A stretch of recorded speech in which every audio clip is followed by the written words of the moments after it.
the Antichrist will come second, then the rapture will be third. First thing is a falling away.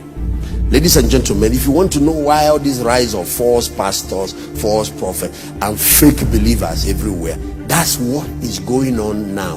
Is the prelude to the rise of the beast. Because when the beast come, people have to agree with him, especially Christians. He is not going to gain global power without their support. There has to be pastors, there have to be popes and bishops that must give him the backing. Without that, it's not going to happen. Preserve the knowledge of Christ. This is the time. Get to know him for yourself. And if you have not gone through discipleship or not, this is the time. Days are coming, you'll be looking for church. You can't have this opportunity again. The way the church will exit is the way Israel exited Egypt. They were in Egypt when all the plagues, all those 10 plagues, even till the last one. But God protected them in the midst of it all.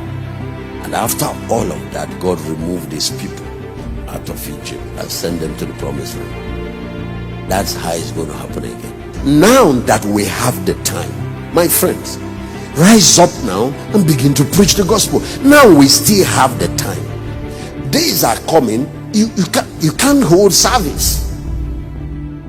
You can't. Now you can do crusades. Rise up and do it. Now you can plant church. Rise up and plant it. Now you can start a cell. Start doing it. Better make sure that your life counts. Now that it's still free, you still have the freedom.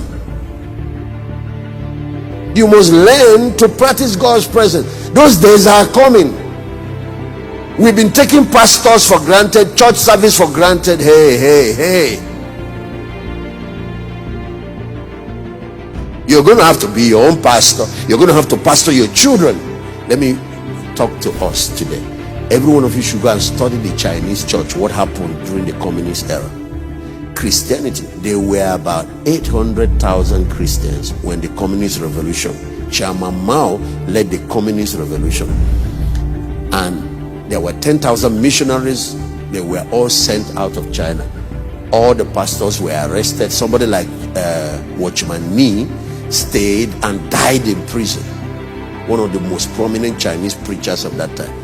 They sacked all the missionaries, arrested all the pastors, seized all the church buildings. Not a single church building was left. Stopped any form of broadcast on TV or on any form of technology.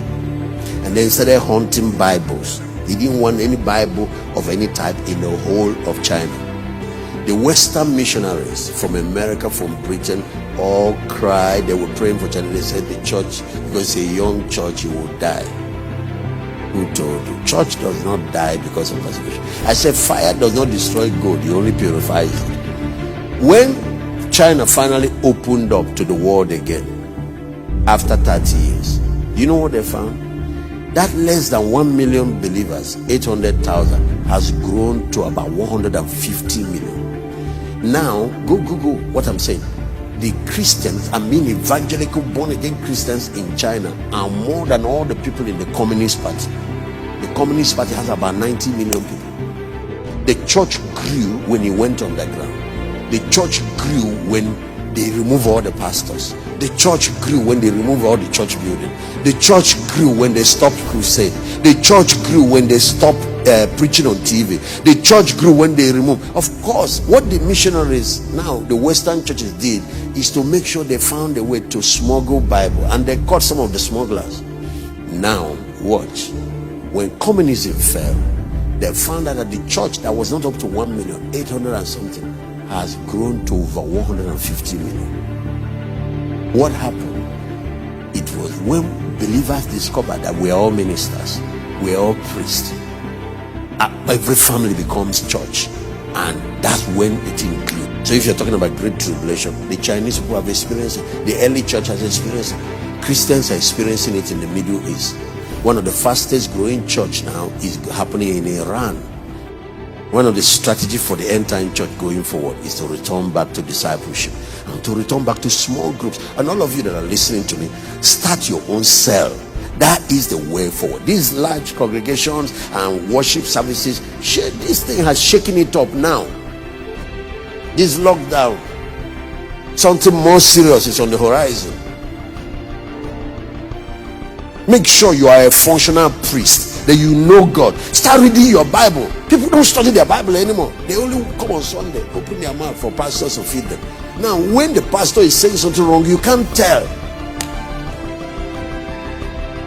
What will happen is a test. I'm reading it, this Amplified Bible, to refine, to purify, and to make those among God's people white, even to the time of the end, because it's yet for an appointed time. So apart from the separation to remove false believers, is also to prepare us for the rapture.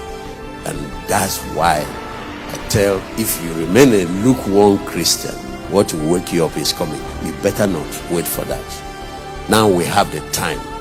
Let's take advantage of it to reach the world for Christ, to reach our communities, to reach our cities, to make sure that our family members are in the ark before the flood starts, to make sure that we reach everybody. Now we have technology, the freedom to do everything. Let's utilize it.